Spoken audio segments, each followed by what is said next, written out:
Hello, I'm Rick, 27, male. My ex-girlfriend, Maya, 25, and I were so much in love, or should I say, I was so much in love with her. And I never believed she would break my trust and cheat on me like she did. When Maya and I first met, she was freshly out of college, and I was already working with a fast-growing tech company. For me, it was love at first sight, and there was something about her that I could not place my fingers on. I met her at my friend's sister's birthday party. Maya and my friend's sister were college friends.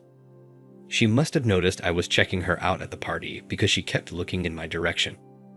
After a lot of internal struggles, I approached her. I wasn't as chubby now.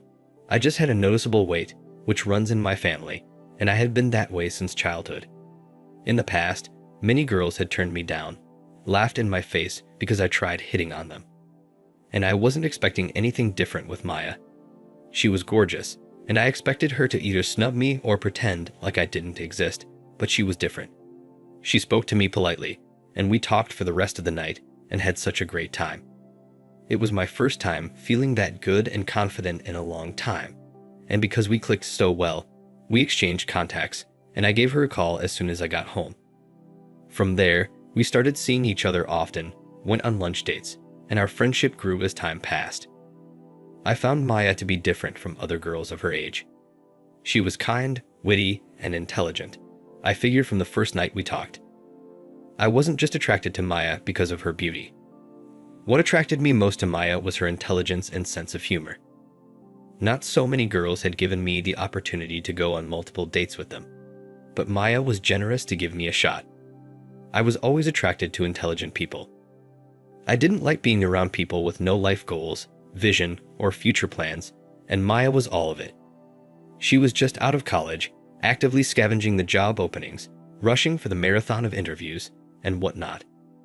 I loved to see how serious she was about her career. I never had a real relationship apart from one in high school. Not because I couldn't keep one, but because the girls wanted something more than a nerdy boy's love, which I didn't have. So, meeting and dating a girl like Maya felt like a win for me. It was months since she had graduated, and she had no luck in the job hunting game. She had left the college dorm and shifted with her friend, but it was becoming difficult for her to survive. Her parents were not well off to support her post-graduation. They had made it clear to her that she needed to care for herself after graduation. The friend with whom Maya lived was very clumsy and would often have a boyfriend at the house. Since it was a one-bedroom flat, it became difficult for Maya to live in that house. Maya said living at her friend's place was taking its toll on her mental health, so I asked her to take a break for a while and move in with me. Although I was just starting my career in tech, the pay was good. I earned enough to care for both of us without her contribution. We lived in a spacious one-bedroom apartment, and I single-handedly took care of rent, paid the bills, and took care of groceries. I never complained because I loved her and didn't see a big deal in spending some extra bucks on her.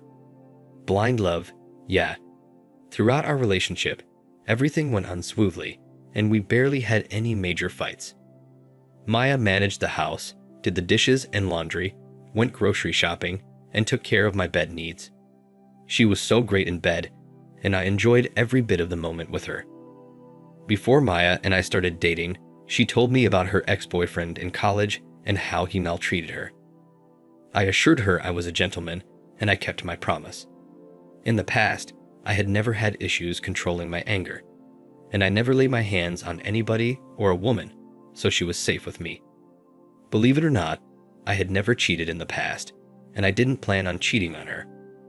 Also, my work was 60% remote and 40% on-site, so I shuffled our house and the office, and this allowed us to spend enough time together. To show how transparent I was with her, I even came up with the rules of telling each other wherever we went, who we were with, and what we were doing whenever we were out. I did this to show her I meant serious business with her, and that I had nothing to hide. As our relationship progressed, we introduced each other to our parents, and in no time, we knew all of each other's friends, mainly those close to us. I didn't have a best friend, but Maya had. Her name was Andrea, and she used to hang out with Maya all the time. She also visited the house regularly, and we were almost like family. Andrea and Maya were roommates back at college. Unlike Maya, Andrea worked as a retail store manager at a popular store in our city and lived with her two sisters, who were also working women. As per Andrea, Maya was able to crack the job for the same supermarket, but Maya declined the offer because she wanted a corporate job. I guess she became very comfortable with me providing for her, although I didn't say this to her. Andrea would often tease her and call her spoiled.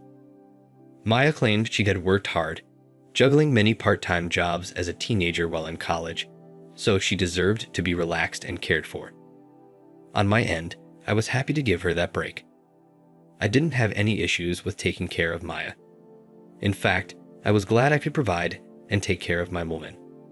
One evening, while we were at a fancy restaurant to celebrate my promotion, Maya suddenly asked, "What do you say if we get married?" I stuttered. I was taken back for a moment, but it didn't totally come as a surprise. I had been thinking of settling down with her, but I still had a lot of things under consideration, so I told her we would be married when the time was right, and she smiled. To be honest, I wanted Maya to start her career before we took our relationship to the next level. I always wanted to get married and have a family. After Maya came into my life, I've always imagined my life with her. I had even bought the ring to propose to her, but was waiting for her to get her career straight. But somehow, she found the ring in my closet, and before she could make any assumptions, I had to make an early proposal. The first time Maya broke the news to her best friend, Andrea, she looked more shocked than happy. Not the kind of shock that her best friend was getting married, but the shock that her best friend was getting married to me. I'd expected more excitement from her, especially since she would be Maya's maid of honor, but the excitement did not come. Her response was, "Are you being serious?" Andrea then tossed her purse on the floor and held Maya's ring. Then she looked up at me and forced a smile.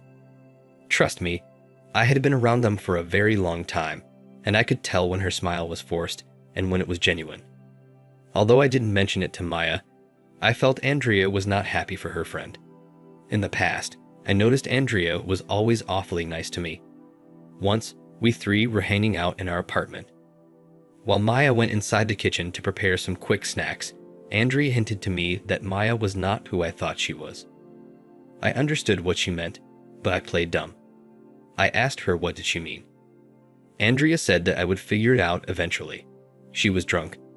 Besides, she did not pass a direct message, and I could not conclude based on that.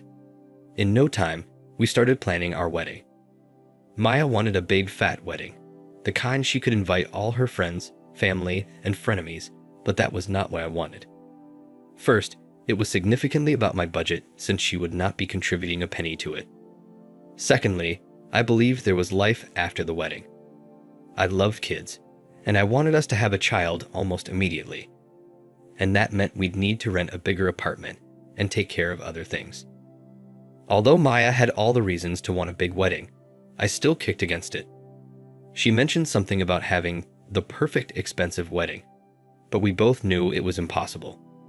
Surprisingly, Maya got a job a couple of months before our wedding. I told her I could not afford to buy the brand of wedding gowns she needed and pay for her bridesmaids' stresses, so she figured it was better to get a job and handle most of her bills instead of bugging me. Her wise decision impressed me, and I hoped she would keep up with her career after we married. Also, I expected she would contribute to our wedding plans with her new job in the picture, but she didn't. Everything she earned was channeled to her gown, shoes, accessories, and everything her bridesmaids needed. So I ended up paying for the wedding venue, hall, cakes, and almost everything on my own. 2 weeks before our wedding, I noticed that Andrea began to text me more and more. She'd text me in the morning to ask if I slept well, and she'd text me if she went shopping with Maya. In fact, it was a long list of reasons to text me, but whenever we met, or she came to our house to help Maya with something, she would remain calm till Maya would not suspect anything was off between us. At one point, I had to tell Andrea to stop calling and texting me because it was getting out of hand. I was afraid that it might jeopardize my relationship with Maya. I was too afraid to mention it to Maya because I didn't want it to ruin her friendship or wedding preparation. I knew how much she loved and trusted Andrea, and deep down, I believed Andrea was trying to seduce me or get me to change my mind about marrying her best friend. On the night of Maya's bachelorette party, I understood why. I was in the club section of the hotel where we were all lodging at a day before our wedding. I was drinking with some of my friends when Andrea called me and said there was something she wanted to show me. At first, I didn't want to go because I believed she wanted to seduce me one last time. But when she mentioned Maya and a familiar name, I took one of my friends and went upstairs. I got to the hotel room they were using for their small party. I saw Andrea outside the door waiting for me. She told me something I could not believe, and when I opened the door, my heart nearly fell into my stomach. Before I opened the door, I heard soft moans from their room, and my chest constricted as I touched the door's handle. To my greatest shock, I saw Maya on top of another man, which I suspected was the male stripper they hired to entertain them. The moment she saw me, she jumped off and struggled to cover herself with the sheets. Almost instantly, I recognized him. As Andrea had told me, he was her college ex-boyfriend, and I didn't even know when I started crying. It was too much to handle, and I walked out on them without saying a word. My friend who had escorted me upstairs was also mortified. He tried to talk to me, or maybe calm me down, but I shook him off and walked out. As I walked down the corridor, I heard Maya yelling at Andrea. Why would you do this to me? My life was going perfectly, but you ruined it. Andrea yelled back, I told you he deserved better. Rick has been nothing but good to you. I told you to break up with that loser boyfriend of yours and be with Rick, but you wanted to eat your cake and have it. I didn't bother to look back. I could not believe Maya had been playing me the whole time. It was too painful to accept, and I wished I could handle the hurt I felt, but I couldn't. Andrea even tried to follow me. I slammed the door in her face. I drank until I could not differentiate between a shadow and an actual person. The following morning, I woke up to a ton of missed calls from Maya and some other people. When I left the room, Maya was already wearing her wedding gown. She looked so miserable. The moment she saw me, she ran to me and asked why I wasn't dressed for our wedding, and hearing that made me so furious. Out of anger, I pushed her away and announced I was calling off our wedding. Everyone was shocked, and they kept asking why I changed my mind. Even my parents were shocked to see me in that state, because no one expected this to come after all the money I had spent on the preparations, but I was too heartbroken to speak. I stared at Maya with blood boiling down my spine. I went back into my room and locked myself. From inside the room, I could hear my parents and some of our friends asking Maya about the reason behind my decision, but she didn't respond. She just pretended to faint, and a couple of people caught her before her body touched the floor. After cleaning up from the previous night, I left the hotel room with a few belongings I had taken there. I switched off my phone after I dropped an apology message on my friend's WhatsApp group chat. Please don't blame me. I don't know how else to react. It's been a week since then, and I still don't know how to come to a term that I was being played on. Now for the first update.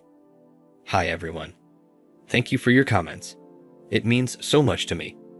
Some of you commented in my original post about why I didn't do the background check with my friend's sister before dating Maya. So the thing was, I was stupid. I did not feel the need to do it aggressively. However, I remember subtly asking my friend's sister about Maya during the initial dating phase. She responded that they both were in different departments and Maya was her friend's friend. And after college, they were not in touch, so it didn't help much. Speaking of Maya, I met her yesterday and she was so mad at me for standing her up at our wedding. It's kind of funny, right? She ignored what she did and made me the villain in this story. She told her parents I canceled the wedding because I had drunk too much the previous night and I wasn't in my right senses. I think she is mistaking my quietness for foolishness. I didn't want anything to do with her anymore, and I didn't understand why she thought we both could be a thing again. To make this worse, she admitted that she was still having an affair with her ex-boyfriend when we were dating, which broke me more. She did it so because I was always working, and I didn't give her the kind of attention she needed. Right now, I am so confused. I never neglected Maya or turned down any of her needs. She was also why I always worked so hard. I could take care of our bills and still care for her, Even as I type this, the thought of her sleeping with her boyfriend behind my back still hurts me. And right now, she's asking us to fix another wedding date because she cannot bear the embarrassment. To think that she only apologized once about how she had hurt me shows that she never loved or valued me as much as I loved her. It was more of a one-person thing. I've told her I cannot marry her. I just cannot. Meanwhile, I kicked her out of my house and changed my locks. After I met with Maya yesterday, I also met Andrea to thank her for helping me dodge a bullet. It was through Andrea that I knew Maya had been getting money from me to take care of her boyfriend, and any time she asked for a ridiculous amount to buy something, she gave it to him. Also, I never mentioned that Maya went to the gym every evening while we lived together. She was just obsessed with being fit, and I didn't think something was wrong with that. Well, I just found out that she was meeting with her college boyfriend every day, and most of the time, she said she was with Andrea, but she wasn't. She only asked Andrea to cover up for her. And the reason Andrea was so shocked when Maya showed her the engagement ring was because, a couple of days earlier, she had told Andrea she wanted to settle down with her college boyfriend because she was deeply in love with him. Now I understand why Andrea wouldn't stop texting or calling. She was looking for a way to tell me what was happening, but I didn't give her the opportunity. Sometimes I feel I deserve this because I was so stupid that I got trapped so easily. I have made up my mind, and there won't be another wedding. I will be meeting her again in 2 days to trash her belongings. I will make another update soon. Now for the second update. Hello everyone. Sorry for the delay in updating. I met Maya again the second time 3 weeks ago, and something unexpected happened. Meanwhile, when I told her we would never be together again, talk more about getting married, she looked me in the eye and said, Do you think calling off our wedding will help you find a better woman? Ha. No woman in her right mind would want to be with an overweight man like you. You should consider yourself lucky to marry a woman like me. In my entire life, I had never been insulted like that, and it hurt so much that it came from someone I once loved or someone who claimed she loved me. At that point, I knew the kind of person she was. Although it's hard to admit, I realized she had been using me the whole time. I knew I'm overweight, but I didn't want a marriage where my wife felt like she was doing me a favor. I knew how these kinds of marriages always turned out to be. We didn't talk much that day because she threw my engagement ring on me and walked out in anger. I blocked her on all of our mutual social media platforms and even her number. But before I blocked her parents from calling me, I visited them and told them how much of a whore their daughter was. And they were so disappointed when they found out the truth. About a week later, after Maya walked out on me in the cafe, a strange number began to call me repeatedly. When I picked it up, I immediately recognized Maya's voice. She sounded different, calmer, and more respectful. Without beating around the bush, she asked if we could meet because she had something important to tell me, but I insisted she say it over the phone. But before she said it, she started apologizing. She asked me to forgive and forget everything that happened between us in the past, so we could start on a fresh slate. Guess what? Maya said she wanted to tell me she was pregnant, and I found that really odd. And without waiting for me to say another word, she added, I'm pregnant with your baby, Rick. And I busted into a loud laugh. I told her it wasn't April Fool's yet, and she was already pulling pranks. Then I ended the call on her. And like I expected, she didn't stop calling, so I was forced to block the number too. It turned out that her boyfriend had abandoned her after he knew she could no longer take care of him, and when she broke the news of the pregnancy to him. So when it didn't work, she thought she could pull a fast one on me. Since then, she's been trying to call me with strange numbers, and I kept rejecting them. Just 2 days ago, she showed up at my house uninvited. Andrea was there with me.